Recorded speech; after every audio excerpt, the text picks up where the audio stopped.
జీవనయాన మాట కొన్నిసార్లు national highway మీద, అంటే ఏ గతుకులు లేని నేషనల్ హైవేని బుక్ చేసుకోండి. ఇప్పుడున్న నేషనల్ హైవే కాదు, ఏ గతుకులు లేని హైవే మీద కారు వెళ్ళిపోతున్నప్పుడు అసలు ప్రయాణం చేస్తున్నట్టే అనిపించదు.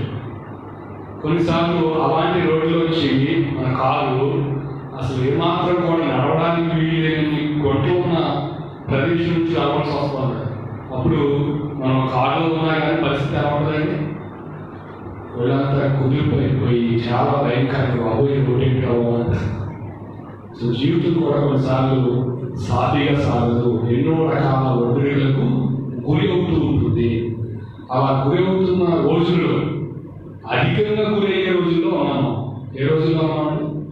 ఎక్కువ ఒడిదుడుకులు గురయ్యే రోజులు, ఆర్థిక ఒడిదుడుకులు, ఆరోగ్య ఒడిదుడుకులు, కుటుంబ ఒడిదుడుకులు, లేకపోతే మానసిక ఒడిదుడుకులు, ఇలా ఏదో ఒక రకంగా ప్రతి ఒక్కరూ జల్లులో పెట్టి జరిగితే గింజ ఏమి కింద పడుతూ ఉంటుంది.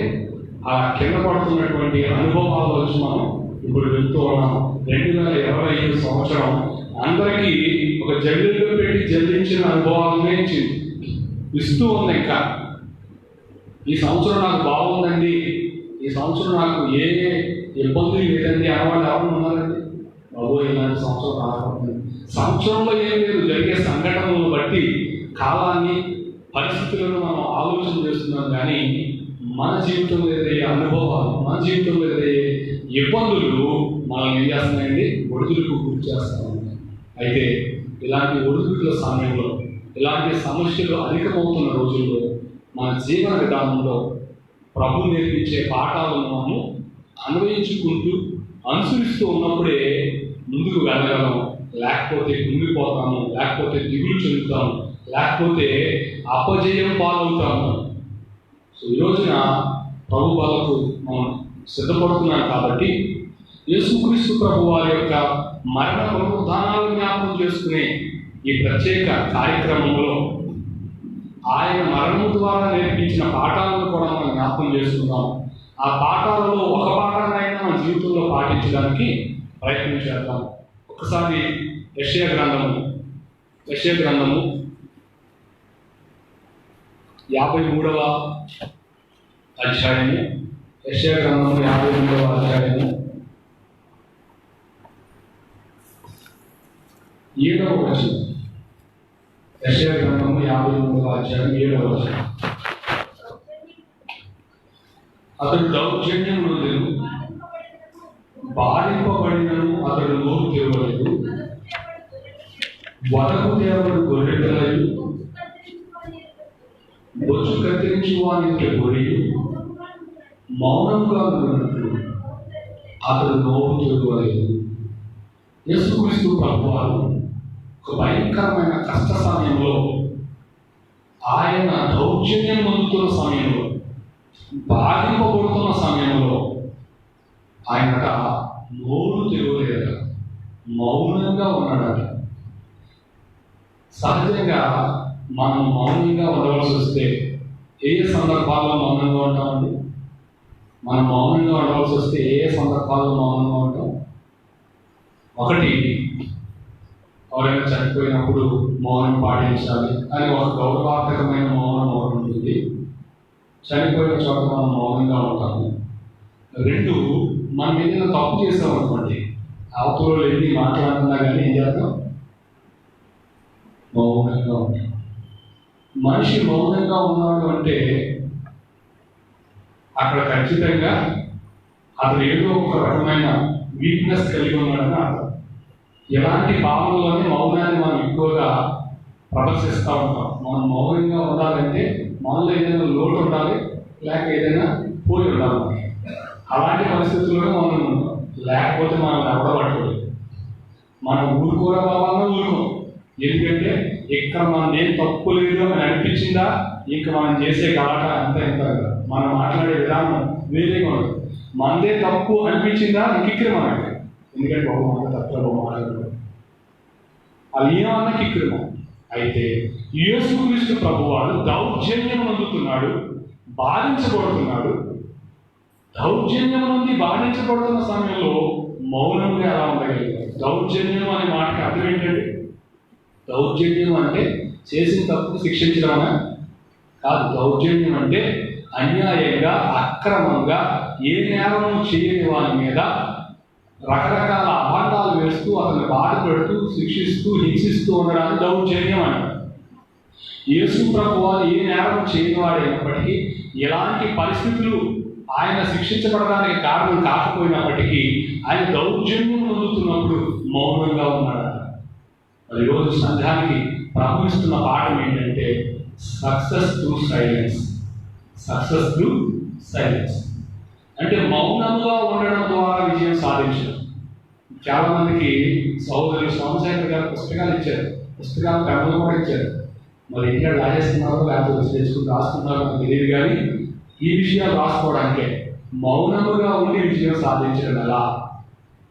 మాట్లాడి విజయాలు సాధించేవారు ఉన్నారు, పోట్లాడి విజయాలు సాధించేవారు ఉన్నారు. కానీ మౌనంతో కూడా, మౌనంగా ఉంటూ కూడా, మౌనం ద్వారా కూడా విజయాలు సాధించవచ్చు అనేది యేసుక్రీస్తు ప్రభు వారు చూపించిన ఒక మాదిరి. ఈరోజు మాట్లాడే కళ గురించి ఎవరికి చెప్పక్కర్లేదు, మాట్లాడడం ఎవరికి నేర్పించక్కర్లేదు. కొంతమంది అంటే కడుపులోనే మాటలు నేర్చుకుంటున్నారట. ఎక్కడ నేర్చుకుంటున్నారట? కడుపులో నుంచే మాటలు నేర్చుకుంటున్నారు. అది వాళ్ళు ఇంకెక్కడ నేర్చుకుంటారు? మాట ఈ పదం ఎక్కడి నుంచి వచ్చింది? మా ఇంట్లో కానీ, మా కుటుంబంలో కానీ ఇలాంటి వర్డ్ ఎవరు ఉపయోగించరు. అయినా ఇది ఈ పదం ఉపయోగించడం ఎక్కడ నేర్చుకున్నాడు? కడుపులో నుంచే మాటలు నేర్చుకుని పిల్లలు పడుతున్నారు. మరి ఇలాంటి రోజుల్లో మాట్లాడటం, స్పీకింగ్ థెరపీ లేకపోతే స్పీచ్ థెరపీ, ఏదైనా మాట్లాడాలని నేర్పించినట్టు మాట్లాడడం నేర్పించట్లేదు. ఎంత పిల్లలు కూడా మనల్ని నోరు మించేటట్టు మాట్లాడించే శక్తి ఉండదు. అయితే ఏం నేర్పించాలి? మాట్లాడడం నేర్పించక్కర్లేదు, మౌనంగా ఉండడం నేర్పించాలి.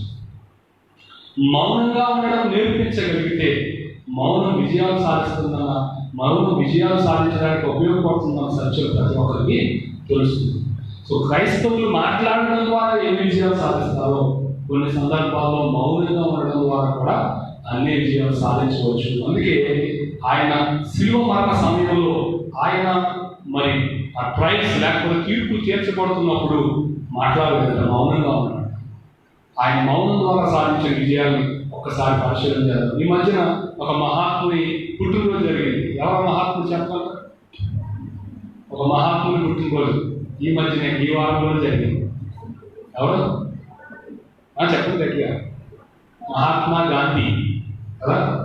అక్టోబర్ 2వ తారీఖు అంటే 2 రోజుల క్రితం మహాత్ముని పుట్టినరోజు జరిగింది. మహాత్మా గాంధీ జీవితంలో ఒక మాట ఉంటుంది. ఆయనట ప్రతి సోమవారం మౌన వ్రతం పాటించేవాడు. ఏ వ్రతం? వ్రతం అంటే రకరకాల మంత్రాలు చదివి పూజ చేసేది. కానీ ఈయన ఏ వ్రతం పాటించేవాడు? మౌన వ్రతం. మీరు ఎవరైనా మౌన వ్రతం పాటించారా? ఎవరైనా మౌన వ్రతం పాటించారు? పాటించారు. భర్త కొట్టినప్పుడు రోజంతా మాట్లాడకుండా ఏ వ్రతం పాటించారు? అవును, ఆయనతో మాట్లాడలేదంటే అది ఏ వ్రతం? మౌన వ్రతం. కావలసిన కొనలేనప్పుడు అమ్మతో నాతో మాట్లాడడం మానేస్తారు పిల్లలు. ఏ వ్రతం అది? మౌనం. అంటే మనకు కూడా వచ్చి మౌన వ్రతం పాటించడం, కాకపోతే డిఫరెంట్ వేలో పాటిస్తాం అన్నమాట. దాన్ని ఏమంటారంటే ముభావంగా ఉన్నాం, నాతో మాట్లాడడం మానేశారు, మాట్లాడలేదు. ఇలాంటి అంటే ఏదో మన కోరికను మనం అనుకున్న దాన్ని సాధించడానికి మౌనం వహించడం అనేది ఒక విధానం. కానీ అన్నీ బాగున్నా, అన్ని రకాలుగా మాట్లాడలేని శక్తి ఉన్న ప్రత్యేక సమయాన్ని ఏర్పరచుకుని ఈరోజు నేను ఏ పదం మాట్లాడకూడదు అనుకోవడం ఒక దాన్ని మౌన వ్రతం అంటారు. అలాంటిది ప్రతి సోమవారం ఆయన పాటించేవాడు. ఆయన అలా పాటిస్తున్నందువల్ల ఒక సూక్తి రాశాడు. ఏమనంటే చాలా సమస్యలు మౌనంతో పరిష్కారం అవుతాయి. దేవునికి స్తోత్రం. ఏమంటాడంటే చాలా సమస్యలు, గాంధీజీ గారి సూక్తి ఏంటంటే చాలా సమస్యలు మౌనంతో పరిష్కారం అవుతాయి. యేసు ప్రభు వారు కూడా కొన్ని సమస్యలను మౌనంతోనే పరిష్కరించారు. యేసు ప్రభు వారు తన జీవితంలో దాన్ని అప్లికబుల్గా అంటే చక్కగా అన్వయించి చూపించాడు. ఆయన పాటించి నేను మౌనంతో ఈ విజయాలు సాధించాను, మీరు కూడా మాట్లాడితే విజయాలు వస్తాయి అనుకోవద్దు. కొన్నిసార్లు మౌనంతో కూడా ఏమొస్తాయి? ఉదాహరణకి ఇంట్లో ఏదైనా సమస్య వచ్చింది అనుకోండి, అలాగా అలాగే పెద్ద కేకలేసేసిన ఆ వ్యక్తి మారలేదు. అంటే ఎన్నిసార్లు మాట్లాడినా మారలేదు. ఓ రోజు మాట్లాడడం మాని, రోజు తిట్టే మా ఆవిడ ఎందుకు మాట్లాడుతుంది తీయాలని మారిపోతాడు. దేవునికి స్తోత్రం. ఏమో అలా వెళ్తే జరగని పని ఎలా వెళ్తే జరగవచ్చు. అంటే మాట్లాడి పోట్లాడి గద్దించి రకరకాల పదాలు ఉపయోగించి మార్చలేని వాళ్ళని కొన్నిసార్లు మౌనంతో మార్చొచ్చారు. యేసు ప్రభు వారు మార్చారు. ఒక గుంపునే మార్చేశారు మౌనంతో. ఎలా మార్చాడంటే, కొంతమంది ఒక స్త్రీని పట్టుకుని యేసు ప్రభు దగ్గర తీసుకొచ్చి ఈమె వ్యభిచారం చేస్తుండగా పట్టుకున్నాము, ఈమెను రాళ్లతో కొట్టమని మోసే ధర్మశాస్త్రం చెప్తుంది, సెక్షన్స్ చెప్తున్నారు, క్లాస్ చెప్తున్నారు, పలానా అధ్యాయంలో పలానా వచనంలో చెప్పమని చెప్పాడు, కాబట్టి ఈమెను చంపడానికి మేము రెడీ అవుతున్నాం, నువ్వు కరుణామయుడు కదా, నీవేం చెప్తావు, ఒక్కసారి మాకు నువ్వు ఎస్ఆర్ నో చెప్పావు అంటే ఎస్ అని చెప్తే చనిపోతాం, నో అని చెప్తే ఏం చేద్దాము మేము చేస్తాం అన్నట్టుగా యేసు ప్రభు దగ్గరికి ఆ స్త్రీని తీసుకొచ్చి వాళ్ళందరూ కేకలు వేసి అడగడం ప్రారంభించారు. ఒక సమస్యను తీసుకొచ్చి యేసు ప్రభు వారిని జవాబు చెప్పమంటున్నారు. జవాబు చెప్పమంటే ఏం జరిగిందో చూడండి ఒకసారి. యోహాను సువార్త 8వ అధ్యాయం 6వ వచనం. యోహాను సువార్త 8వ అధ్యాయం 6వ వచనం. త్వరగా చదవాలి. ఆయన మీద నేరం మోపబడినని ఆయన శోధించుచు ఎలాగున అడిగింది. ఆయన శోధిస్తూ ఏదో ఒక మాట అతనితో పలికించాలి, ఆ మాటలో తేడా పట్టుకోవాలి, యేసు ప్రభు పని పట్టాలి. ఇది వాళ్ళ ఉద్దేశం. కొన్నిసార్లు సాతాను మనతో మాట్లాడించడానికి ప్రయత్నం చేస్తున్నాడు. ఏదో ఒకటి మాట్లాడు అన్నట్టుగా ప్రయత్నం చేస్తున్నప్పుడు యేసు ప్రభు వారు మనకు మాదిరి. అంతమంది వచ్చి ఆ సమస్యకు పరిష్కారం అడుగుతుంటే యేసు ప్రభు వారట అస్సలు మాట్లాడకుండా ఏదో రాసుకుంటున్నాడు. మౌనం, సైలెంట్గా ఉన్నాడంటే. ఆయన సైలెంట్గా ఉన్నాడంటే కొంతమందికి అనిపించవచ్చు. కాబట్టి మనం ఈ మాట బాగా ఉపయోగిస్తాం. ఏ మాట? మౌనము అంగీకార సూచన. ఏంటట? మౌనము అంగీకార సూచన. నిజమేనా? మౌనం ఉంటే అంగీకరించినట్ట. మీరు ఎప్పుడైనా అంగీకరించడానికి మౌనంగా ఉన్నారా? కాబట్టి ఎస్ అని చెప్పడానికి ఎస్ అని చెప్తాం, కానీ మౌనంగా ఎందుకున్నామండి? ఎప్పుడు మౌనంగా ఉంటాం? అసలు ఎప్పుడు మౌనంగా ఉంటాం? అవతల వాళ్ళు చెప్పేది మనకు నచ్చకపోతే, అవతల వాళ్ళు చెప్పేది మన మనసుకు హత్తుకోకపోతే, అవతల వాళ్ళు చెప్పేది అంగీకరించడానికి ఇబ్బందిగా ఉంటే చెప్పండి అంతే తప్ప మనసు ఉందా మేము ఓకే అన్నట్టుగా మాత్రం మాట. యేసు ప్రభు వారు మౌనంగా ఉన్నాడు. అక్కడ వాళ్ళందరూ తరచి అడుగుతున్నారు. చాలాసేపు మౌనంగా ఉన్నాడు ఆయన. ఇంకా అడుగుతున్నారు, అయినా మౌనంగా ఉన్నాడు. మౌనంగా ఉండి ఆయన ఏదో రాసుకుంటున్నాడు. వాళ్ళందరూ ఏమయ్యా నేను అడుగుతుంటే మాటలు రావా? ఓ పెద్ద బోధలు చేస్తాం, 3 రోజులు సరిపడగా చేసావు కొండ మీద ప్రసంగం. ఇప్పుడు ఈ మాట అడుగుతుంటే ఎందుకు చెప్పలేకపోతున్నావు? చెప్పమంటావా వద్దా? యేసు ప్రభు ఎలా ఉన్నాడండి? మౌనంగా ఉన్నాడు. ఎందుకు మౌనంగా ఉన్నాడు? చెప్పలేక. ఎందుకంటే అక్కడ మాట్లాడడం వల్ల ఉపయోగము లేదు. కొన్ని చోట్ల మాట్లాడడం వల్ల, కొన్ని చోట్ల మాటలు చెప్పడం వల్ల ఉపయోగం లేనప్పుడు మౌనంగా ఉండడం అవుతాం. యేసు ప్రభు అదే నేర్పిస్తున్నాడు. ఒకవేళ అవతలి వాళ్ళు చెప్పేది నీకు అంగీకార యోగ్యం కాకపోతే, నువ్వు తిరిగి వద్దు కాదు అని చెప్పలేని స్థితిలో ఉంటే మౌనంగా ఉండు. అవతల వాళ్ళకి ఓళ్ళని విషయాలు అర్థమవుతాయి. ఆయన మౌనంగా ఉన్నాడు. ఆయన మీద అర్థం చేసుకోవట్లేదు, అడుగుతున్నారు. అడుగుతుంటే ఆయన ఉన్నాడు, మీరు పాపము చేయలేని వాడు ఎవరో నువ్వు ఆ మాట రాయవేయండి అని. అంటే ఒక సైలెన్స్ తర్వాత వచ్చే వర్డ్ చాలా వైలెంట్గా ఉంటారు. ఒక సైలెన్స్ తర్వాత వచ్చే వర్డ్ చాలా వైలెంట్గా ఉంటారు. అంటే అంతసేపు ఊరుకుని మాట్లాడుతున్నారు కదా, ఒక మాట మాట్లాడితే వాళ్ళందరికీ ఏమైపోయింది? ఆ ఒక్క మాట వాళ్ళ గుండెల్లో గుణపలా దిగిపోయింది. ఆ ఒక్క మాట వాళ్ళ మనసులో నొప్పుని కలిగించింది. నిజమే, ఊరుకున్నవాడిని కలిపమా? ఊరికి ఉన్నవాడిని కలిపితే ఒకసారి మాట్లాడేటప్పటికి ఆ మాట మనకి ఏం చేస్తుంది? అనవసరంగా మాట్లాడించడం అనిపిస్తుంది. సో కొన్నిసార్లు నిశ్శబ్దంలోంచి వచ్చే శబ్దం చాలా భయంకరంగా ఉంటుంది. యేసు ప్రభు తక్కువగా ఉపయోగించడంటే మీరు ఎవరైనా తప్పు చేయకపోతే వేయా అన్నట్టు మళ్ళీ మౌనం. ఆశ్చర్యం ఏంటంటే ఆయన మౌనంతో, ఆయన ఒకే ఒక్క మాటతో అక్కడ వాళ్ళందరి మనసును మార్చేశారు. చప్పట్లు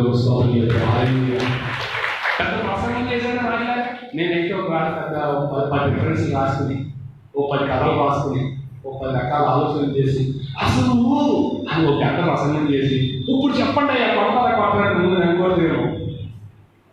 సో ఈ రోజున ఎన్నో చెప్తే కానీ మనిషి మాట్లాడుకుంటున్నాం, కానీ కొన్నిసార్లు ఏమి చెప్పకుండా కూడా మనిషిని మార్చవచ్చు, ఏమి మాట్లాడకుండా కూడా మనిషిని మార్చవచ్చు.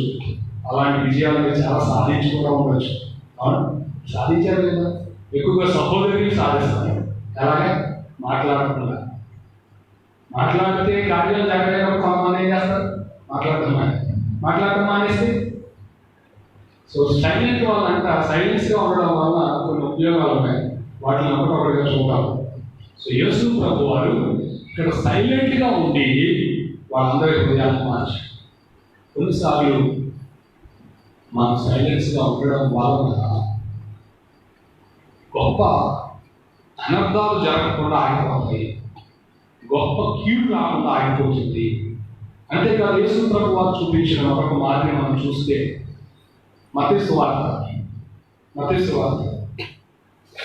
27వ అధ్యాయం 12 నిమిషాలు. మత్తయి సువార్త 27:12. ప్రధాన యాజకులు పెద్దలు ఆయన మీద నేరము మోపినప్పుడు ఆయన ప్రత్యుత్తరమేమీ వేయలేదు. అంటే ప్రధాన యాజకులు పెద్దలు యేసు ప్రభు వారిని మధ్యలో నిలబెట్టి ఆయన రెక్కలు వెనక పెట్టి చుట్టూ ఉన్న వాళ్ళు రకరకాల నిందలు నెలాపనందలు చూసిన వారిని నిందలు వేస్తూ దేశద్రోహి, రాజద్రోహి, మతద్రోహి, అలాగన్నాడు, ఇలాగన్నాడు, ఇలా చేసేసాడు, అలా చేసేసాడు, మనుషులను చెడ్డ మార్గంలో లాగేశాడు, మతాన్ని భ్రష్టు పట్టించాడు, ఇలా రకరకాల నిందలు వేస్తూ ఉంటే యేసు ప్రభు వారంట నోరు తిరుమలేరాయే ప్రేమ బదులు బలుకలేరాయే ప్రేమ, నోరు తిరుమలేరాయే ప్రేమ బదులు బలుకలేరాయే ప్రేమ. నోరు తెలిసారా? చెప్పాడా?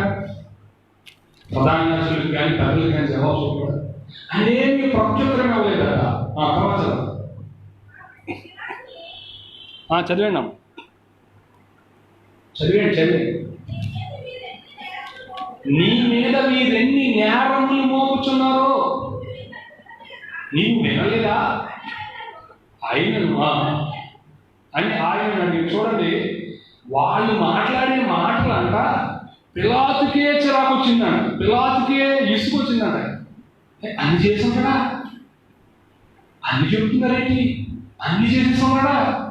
వెంటనే నాకే నమ్మబుద్ధి అవుతలేదు, ఈ ఏంటి మాట్లాడతలేదు అని కొన్నిసార్లు అట మౌనంగా ఉన్నవాళ్ళు నిందలు వేసేవాళ్ళని విసిగేస్తారు, నిందలు వినేవాళ్ళని కూడా విసిగి కలిగేస్తారు. ఎందుకంటే వీడేంటి ఏం మాట్లాడతలేదు, వాళ్ళు అన్ని మాట్లాడుతుంటే ఏం మాట్లాడతలేదేంటి? మధ్యవర్తులుగా కానీ తీర్పరులుగా కానీ ఎవరైనా ఉంటే అసలు వాళ్ళకి బుర్ర పనిచేయదు. ఆయన మౌనము పిలాతును ఆశ్చర్యపరిచింది.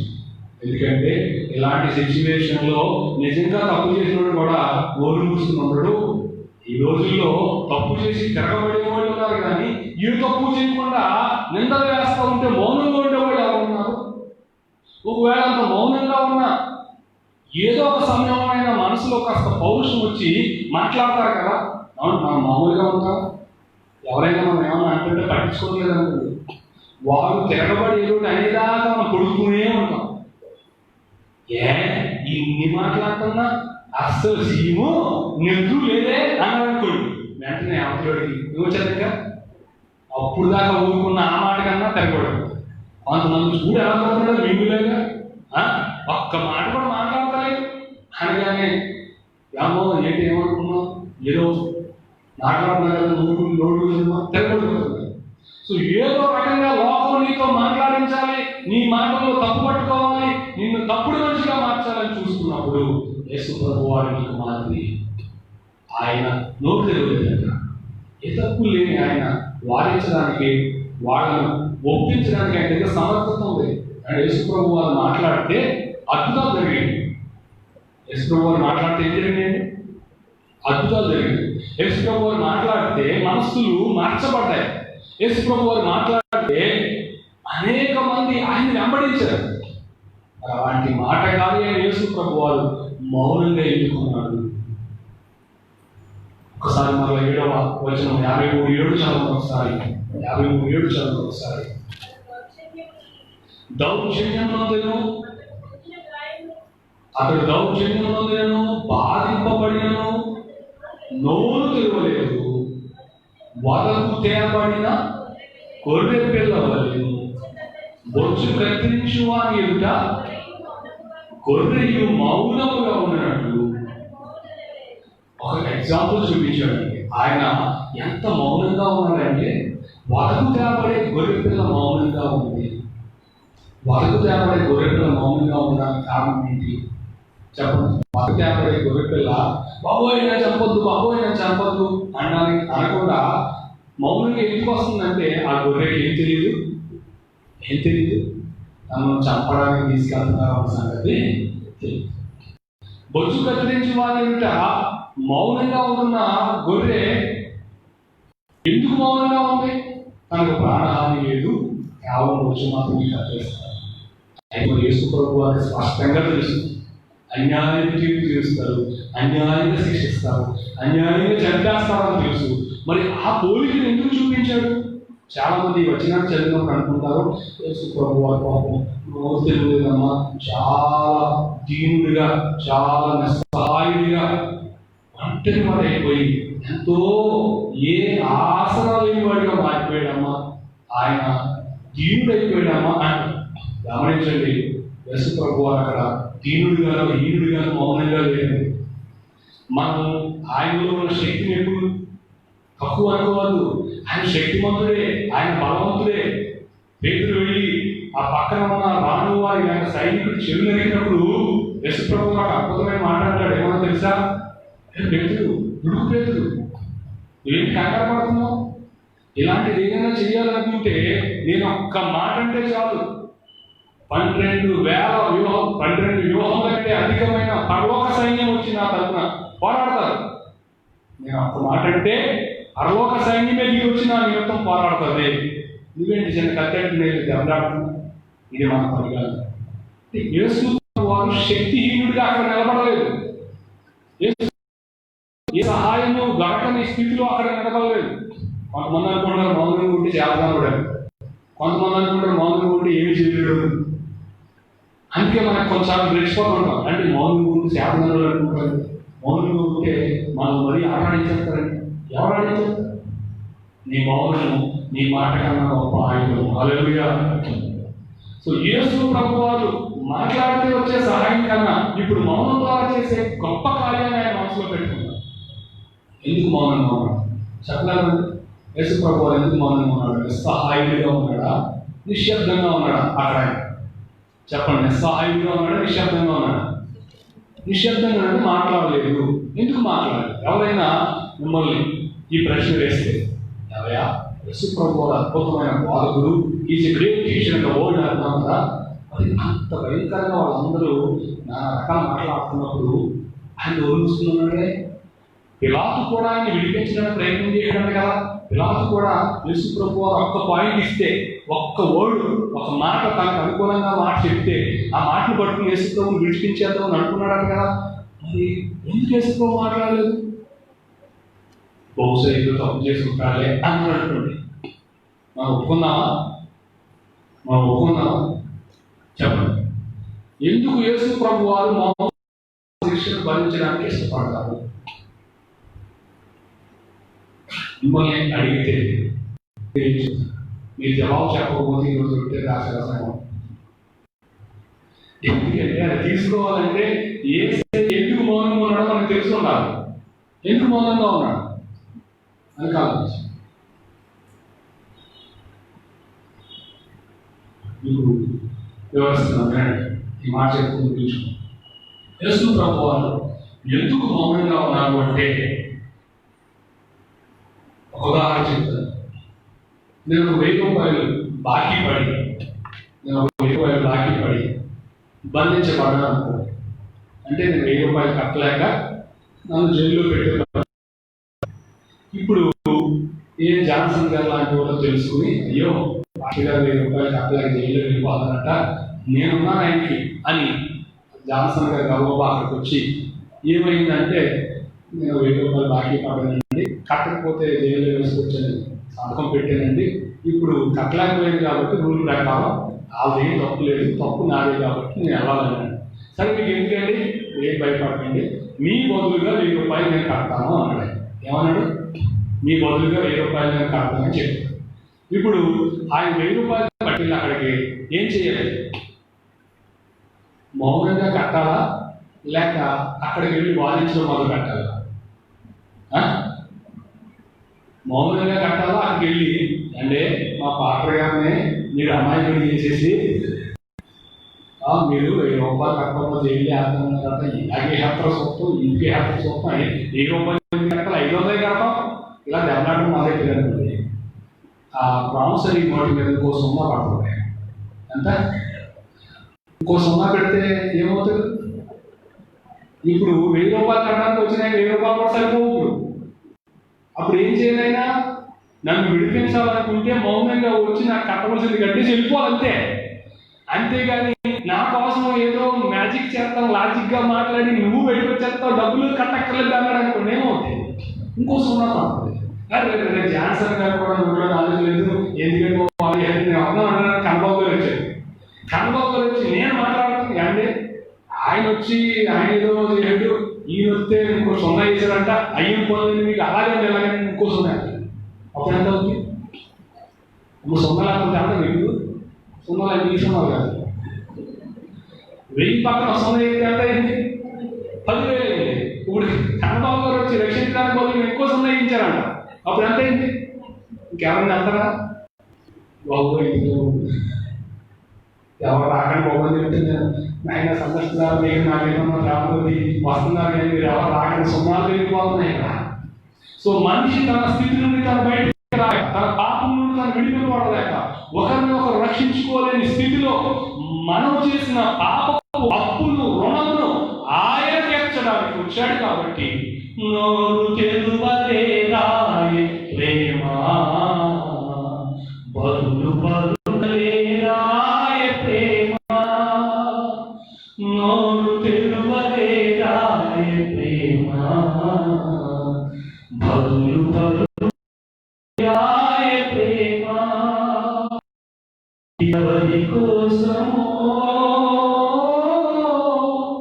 ఈ జగతి కోసమే, ఈ జనుల కోసమే, నీ కోసమే, నా కోసమే, సిలువలో సాగింది యాత్ర, కరుణామయుని దయగల పాత్ర, సిలువలో సాగింది యాత్ర, కరుణామయుని దయగల పాత్ర.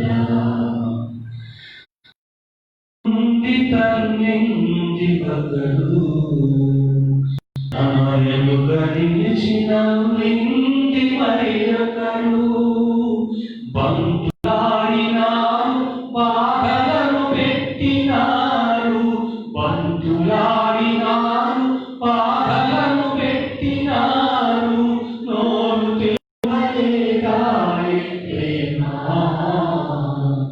బదులు బదులే రాయే ప్రేమ. చెప్పడం ఆయన మౌనంగా ఉండకపోతే మనకు విడుదల లేదు, ఆయన మౌనంగా ఉండకపోతే మనకు విమోచన కానీ పూర్తి తప్పదు. ఆయన పాపం చేశాడనో, ఆయన తప్పు చేశాడనో, ఆయన నేరం చేశాడనో కాదు, నీ పాపం నా పాపం, నేరం నా నేరం, నీ దోషం నా దోషం పరిహరించబడడానికి ఆయన ఈ భూమి మీదకి వచ్చాడు. కాబట్టి పరిహారం చెల్లించేవాడు మౌనంగా పరిహారం చెల్లించి విడిపించుకోవాల్సిందని విడిపించుకోవాలి తప్ప మాట్లాడడానికి అవకాశం ఉంది. అందుకని మౌనంగా ఉన్నాడు, మనల్ని విడిపించాడు, తన ప్రాణాన్ని పరంగా పెట్టాడు, మరణించి 3వ రోజు తిరిగి ఇచ్చాడు. స్తోత్రం, హల్లెలూయా, హల్లెలూయా. సో యేసయ్య మౌనం ఒక స్త్రీ మరణాన్ని నుండి తప్పించింది ఒక చోట. యేసయ్య మౌనం ప్రపంచ పాపాలకు పరిహారాన్ని చెల్లించేటట్టు చేసింది. సో మౌనం చాలా అద్భుతమైన ఆయుధం. మౌనం చాలా అద్భుతమైన స్థానం. మాట్లాడి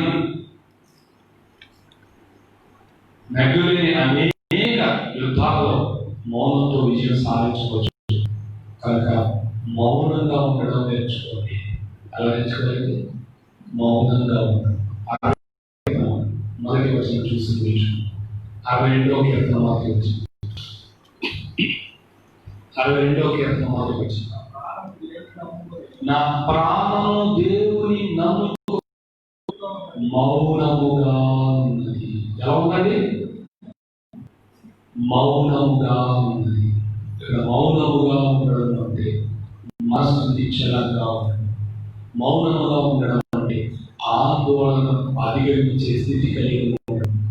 ఎప్పుడైతే మనం దేవుడి మీద సరి అయిన విశ్వాసం ఉంచుతామో, ఎప్పుడైతే మనం దేవుడి మీద సరి అయిన నమ్మకం ఉంచుతామో, అప్పుడు మన మనసు మౌనంగా ఉంటుంది, మన మాట మౌనంగా ఉంటుంది.